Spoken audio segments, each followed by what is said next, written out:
Hello student, कक्षा 11 राजनीति विज्ञान। इससे पहले वाला चैप्टर था संघवाद, वो हमने कंप्लीट किया। आज नया चैप्टर है स्थानीय शासन या लोकल गवर्नमेंट। हमने शासन की त्रिस्तरीय व्यवस्था पढ़ी, केंद्रीय शासन, राज्य का शासन और फिर स्थानीय व्यवस्था। अब सबसे बड़ा सवाल ये होता है कि त्रिस्तरीय व्यवस्था की आवश्यकता क्यों पड़ी। केंद्र सरकार के बारे में हमने बहुत डिटेल से 10th में पढ़ा था। सरकार के 3 अंग हमने पढ़े थे, कार्यपालिका, व्यवस्थापिका और न्यायपालिका।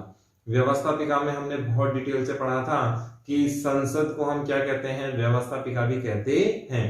कार्यपालिका में हमने पढ़ा था कि ये 2 प्रकार की होती है, नाम मात्र की और वास्तविक। नाम मात्र की में कौन होते हैं, राष्ट्रपति महोदय होते हैं, और वास्तविक में कौन होते हैं, प्रधानमंत्री और उनकी सरकार होती है। न्यायपालिका के भी हमने एकीकृत रूप देखे थे, supreme court of India, high court of India, district court और फिर जो लोकल घरेलू न्यायालय है और वो जो अधीनस्थ न्यायालय, उनके बारे में हमने पढ़ा था। इस प्रकार से सरकार के कितने रूप हमने पढ़े थे, 3 रूप पढ़े। लेकिन ये केवल केंद्र सरकार की बात हुई। फिर ऐसे ही राज्य सरकार के भी 3 रूप हुए। ऐसे स्थानीय लोकल गवर्नमेंट में भी हम आज डिटेल से पढ़ेंगे कि स्थानीय शासन कैसा होता है। सबसे पहले हमें 2 बातें याद रखनी है। पहली कि केंद्र सरकार, स्थानीय सरकार, केंद्र सरकार, राज्य सरकार के अलावा स्थानीय सरकार को मिलाकर भारत में त्रिस्तरीय शासन व्यवस्था है। 3 स्टेप गवर्नमेंट हमारे यहाँ पाई जाती है। दूसरी चीज, तीसरी जो स्टेज है स्थानीय गवर्नमेंट, लोकल गवर्नमेंट, उसे स्थानीय सरकार कहा जाता है। क्यों कहा जाता है, कहां ये पाई जाती है, ये भी अपने को ध्यान रखना है। ये दूसरी बात बहुत इंपॉर्टेंट है। गांव और जिलों की जो सरकारें होती हैं, लोकल गांवों में होती है, हमारे जिलों में जो नगर निगम शहरी जो क्षेत्रों में होती हैं, वे क्या कहलाती हैं, स्थानीय सरकार कहते हैं। शहरों में से नगर निकाय भी कहते हैं। तो गांवों में जो पंच सरपंच वगैरह के जो चुनाव होते हैं, वो कौन सी सरकार में शामिल होते हैं, स्थानीय सरकार में शामिल होते हैं। तो सरकार के कितने स्तर हैं, 3 स्तर हैं, केंद्र का, राज्य का और फिर लोकल गवर्नमेंट का। आज हम क्या पढ़ेंगे, लोकल गवर्नमेंट पढ़ेंगे। सबसे पहला सवाल, स्थानीय सरकार क्यों आवश्यक है। वेरी इंपॉर्टेंट सवाल है कि स्थानीय सरकार किसे कहते हैं। ये तो हमें पता लग गया कि गांवों में और शहरी स्तर पर जो लोकल गवर्नमेंट्स होती हैं, स्थानीय स्तर पर जो चुनाव होते हैं, उनसे जो चुनकर आते हैं, वे क्या बनाते हैं, स्थानीय सरकार बनाते हैं। सबसे बड़ा सवाल तो ये क्लियर हो गया कि स्थानीय सरकार किसे कहते हैं। जो लोकल आधार पर सरपंच वगैरह जो होते हैं, शहरों में नगर निगम वगैरह जो होते हैं, या यूं कहें 73वें 74वें संविधान संशोधन के आधार पर जो चुनाव लागू किए गए हैं कंटिन्यूटी में, जो चुनकर आएंगे 73वें 74वें संविधान संशोधन, उसकी भी बात हम डिटेल से करेंगे। वे सब क्या कहलाएंगे, स्थानीय सरकार के बंदे कहलाएंगे। अब इसमें पहला बिंदु है, स्थानीय सरकार क्यों आवश्यक है। इसको एक एक करके हम देखते हैं। गांव और जिला स्तर की जो सरकारें हैं, गांव है, गांव हम सब समझते हैं, और जिला स्तर की जो सरकारें हैं, वे किस में शामिल होती हैं, स्थानीय सरकार में शामिल होती हैं। अब आपको यहाँ पर थोड़ा सा और ध्यान देना है। 73वां संविधान संशोधन किससे संबंधित है, भारत के ग्रामीण प्रशासन से, और 74वां शहरी निकाय से। किससे है, शहरी निकाय से संबंधित है। फिर दूसरा बिंदु है इसमें आम आदमी की सरकार। अब यहाँ पर सवाल ये उठा कि इस सरकार की क्या आवश्यकता थी। नरेंद्र मोदी जी चाहे तब भी हर माड़ा की लोकल समस्याएं वो नहीं देख सकते। क्यों नहीं देख सकते कि इतना बड़ा देश, 28 राज्य, 8 केंद्र शासित प्रदेश, इतना वाइड एरिया होने के बावजूद पूरा अंतरराष्ट्रीय कम्युनिकेशन, पूरे विदेश से संबंध रखने हैं, IR इंटरनेशनल रिलेशनशिप जिसे हम कहते हैं, वो उसका फोकस रखना है। पूरा ग्लोबल में क्या चल रहा है, UNO जैसे प्रॉब्लम्स, बहुत सारी समस्याओं का समाधान उनके सामने होना है। इंटरनल मैटर तो है ही है, इंडिया की इंटरनल मैटर तो प्रॉब्लम है ही, गवर्नमेंट को चलाना दूसरा स्टेप है। तीसरा इंटरनेशनल रिलेशन उनके अधीन है। तो बहुत बड़ा एक वाइड रेंज उनका हो गया। फिर स्टेट गवर्नमेंट की बात करें कि कि भाई मोदी जी तो पूरे देश को देख रहे हैं, पूरी दुनिया को देख रहे हैं, पूरा स्ट्रक्चर देख रहे हैं और उन पर बहुत ज्यादा जिम्मेदारी हो गई। लेकिन चलो राजस्थान गवर्नमेंट तो राजस्थान का ही सोचेगी। अब आप देखिए राजस्थान में 33 डिस्ट्रिक्ट्स हैं। राजस्थान एक स्टेट है, बहुत बड़ा स्टेट है, भारत का सबसे बड़ा स्टेट है। राजस्थान एक राज्य है, उसमें 33 जिले हैं। 33 जिलों का आकार भी बहुत लंबा चौड़ा हो जाता है। उसमें जयपुर एक खुद जिला है, हम जानते हैं, और जयपुर जिला भी बहुत बड़ा जिला है। इसमें भी फोकस करना इतना आसान काम नहीं है, क्योंकि गहलोत साहब और उनके जो बंदे हैं, जिन्हें हम एमएलए विधायक साहब कहते हैं, वे लोग भी अपने अपने क्षेत्र में तो ध्यान देते ही देते हैं, प्लस पूरा राजस्थान भी उनके जिम्मे है। ऐसा नहीं है कि जैसे हमारे यहाँ चांदना जी खेल मंत्री हैं, बीडी कल्ला ऊर्जा मंत्री हैं, और भी गृह मंत्री साहब हैं, गहलोत साहब के पास खुद ऑलरेडी 10 डिपार्टमेंट हैं।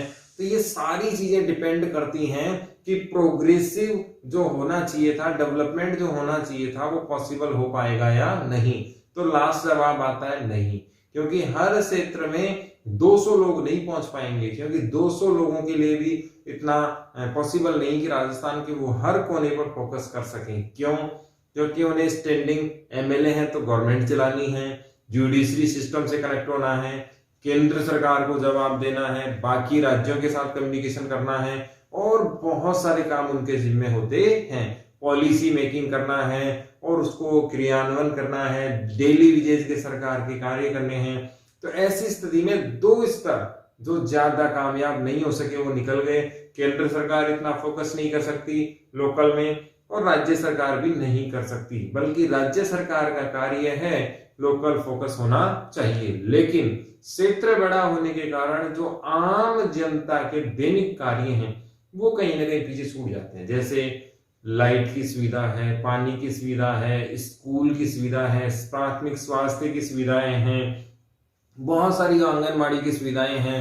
ऐसी सुविधाएं जिन्हें सरकार के लिए बहुत छोटा माना गया है, लेकिन स्थानीय आम जनता की रोजमर्रा के लिए बहुत बड़ी समस्याएं हैं। ऐसे को कौन क्रियान्वयन करे? तो वहां का जो लोकल बंदा हो वो ही क्रियान्वयन कर सकता है, और बेटर चीज वो ज्यादा अच्छी तरीके से किसी को समझा सकता है। हरमाड़ा की समस्या क्या है, वहां का जो लोकल स्थानीय पार्षद या सरपंच है उससे बेहतर कोई नहीं जानता, क्योंकि समस्याएं स्थानीय होती हैं और वे स्थानीय समस्याओं का समाधान भी स्थानीय लोगों के जरिए ही होना है। हाँ, स्थानीय जो सरकार है वो राज्य सरकार के सामने पेश करे कि साहब हमारे सामने ये प्रॉब्लम से हम फेस कर रहे हैं और इसका सॉर्ट आउट होना चाहिए, तो ज्यादा बेटर अच्छा ऑप्शन हमें मिल सकता है। लेकिन राज्य सरकार पर अगर हम फोकस करें तो पॉसिबल नहीं है। तो आम आदमी की सरकार इसे कहा जाता है। क्यों कहा जाता है, मैंने बहुत डिटेल से आपको समझाया कि स्थानीय जो समस्याएं हैं, स्थानीय जो प्रॉब्लम्स हैं, वे स्थानीय आम आदमी की सामने आती हैं, और वे आम आदमी यदि खुद चुन जाएं या खुद पॉलिसी मेकर हो जाएं, कानून में आ जाएं, या अपना एक एजेंडा सरकार के सामने लेके जाएं कि साहब हमें ये दिक्कतें हैं, तो उनका आसानी से समाधान वो खुद भी कर सकते हैं स्थानीय सरकार में, और सरकार से भी वो करवा सकते हैं। तो स्थानीय सरकार किससे जुड़ी होती है? आम आदमी से जुड़ी हुई होती है, इसलिए समस्याएं बहुत आसानी से इसमें सॉर्ट आउट हो जाती हैं।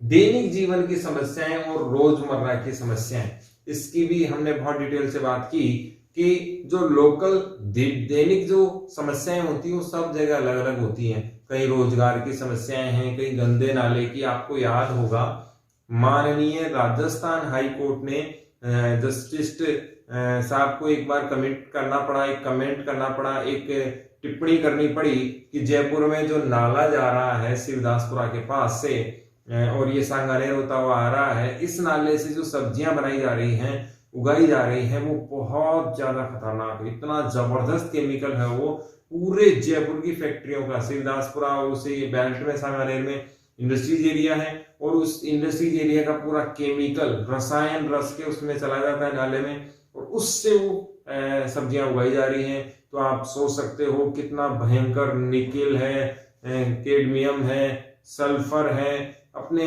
सीसा है, पारा है, जस्ता है, ये सारे जो पदार्थ है वो किस में जा रहे हैं? सब्जियों में जा रहे हैं। सब्जियां हम खा रहे हैं और पूरा स्वास्थ्य डिस्टर्ब हो जाएगा, पूरी नस्ल ही बदल जाएगी। इस तरीके का एक खतरनाक एक दौर चल रहा है। जयपुर में नाले की सब्जियों के लेकर उन्होंने ये व्यवस्था टिप्पणी की थी, फिर बाद में सरकार ने आदेश भी दिए, उनको हटवाया भी, लेकिन वो पुनः वापस शुरू हो गया है। आम आदमी बेचारा वहां चाहकर भी कुछ नहीं कर पा रहा है। लेकिन अगर स्थानीय व्यवस्था अगर होती, स्थानीय लोगों की दिलचस्पी वहां होती, तो बहुत आसानी से इसको हटाया जा सकता था। तो रोजमर्रा के दैनिक जीवन में जो समस्याएं हैं उनको सॉर्ट आउट ये कर सकते हैं। जैसे गांव की बात करें तो गांव में आवारा पशुओं की समस्या हो सकती है, दैनिक जो मेले लगते हैं, साप्ताहिक मेले लग सकते हैं, उनके लिए जगह की व्यवस्था हो सकती है, बच्चों को खेलने के लिए जगह की आवश्यकता हो सकती है, मंदिर वगैरह हैं, आयोजन है, बहुत सारे नल की व्यवस्था हो सकती है, सफाई की व्यवस्था हो सकती है, प्राथमिक स्वास्थ्य केंद्र की व्यवस्थाएं हो सकती हैं। आपको याद होना चाहिए प्राथमिक शिक्षा भी स्थानीय शासन के अधीन ही आती है और उसमें मॉनिटरिंग करना भी स्थानीय शासन का ही कार्य है। ये सारी व्यवस्थाएं कौन कर सकता है? स्थानीय सरकार कर सकती है। फिर लोगों के सबसे नजदीक अब यहाँ समस्या होती है कि अगर हम दैनिक समस्याओं को लेकर राज्य सरकार के पास जाए तो ये संभव ही नहीं है, क्योंकि एमएलए साहब इतना बड़ा राजस्थान देखते हैं, मंत्री महोदय इतने बड़े राजस्थान को देखते हैं, क्योंकि पावरफुल तो केवल कौन है? मंत्री महोदय ही है, काम भी उन्हीं को करना है, तो वे छोटी मोटी समस्याओं को रोज नहीं देख सकते। इसीलिए स्थानीय सरकार की आवश्यकता है कि छोटी समस्या अगर किसी को है तो एक मोहल्ले में हो सकती है, पूरे गांव को हो सकती है, एक कॉलोनी को हो सकती है, तो ये लोगों के सबसे नजदीक है और बहुत आसानी से ये समस्या फिर सॉर्ट आउट हो सकती है, क्योंकि पार्षद और सरपंच या वार्ड पंच हमारे स्थानीय होते हैं और वे बहुत आसानी से इस समस्या का सॉर्ट आउट कर सकते हैं। तो लोगों के सबसे नजदीक होती है, इसलिए घुले मिले भी होते हैं और जानकार भी होते हैं। सक्रिय स्थानीय शासन या जनता, अब सबसे बड़ी चीज इसमें जो पॉइंट रखा गया था, या यूं कहेंगे कि इसकी जो प्राथमिकता है, आवश्यकता है, वो क्यों है?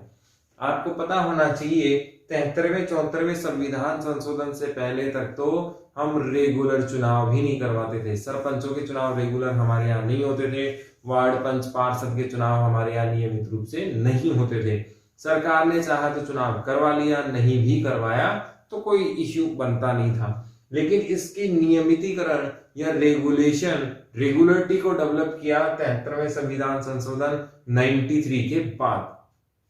इसमें नियमित रूप से चुनाव होने लगे और इसमें सबसे बड़ी चीज निकल कर आई, लोगों की रुचि जागने लगी। पहले जिन चुनावों में रुचि थी ही नहीं, लोग बाग सक्रिय भागीदारी नहीं निभाते थे, जनता, आम जनता इन्हें सिर्फ एक फॉर्मेलिटी मानती थी। अब जब नियमित रूप से निश्चित प्रावधान किया गया कि निश्चित समय चुनाव होंगे, निश्चित एजेंडा होगा, निश्चित बजट मिलेगा, निश्चित डेट किए गए कि इस दिन मीटिंग होगी, इतने सदस्य होने चाहिए, सारा प्रारूप सेटअप किया, तो आम जनता इसमें सक्रिय होगी, अपने लिए जागरूक हुई, अपने लिए नॉमिनेशन फाइल करना हुआ, मतदान शुरू किया, और वो सारी चीजें एक बहुत बड़े रूप में निकल कर आई जो पहले नहीं आ रही थी।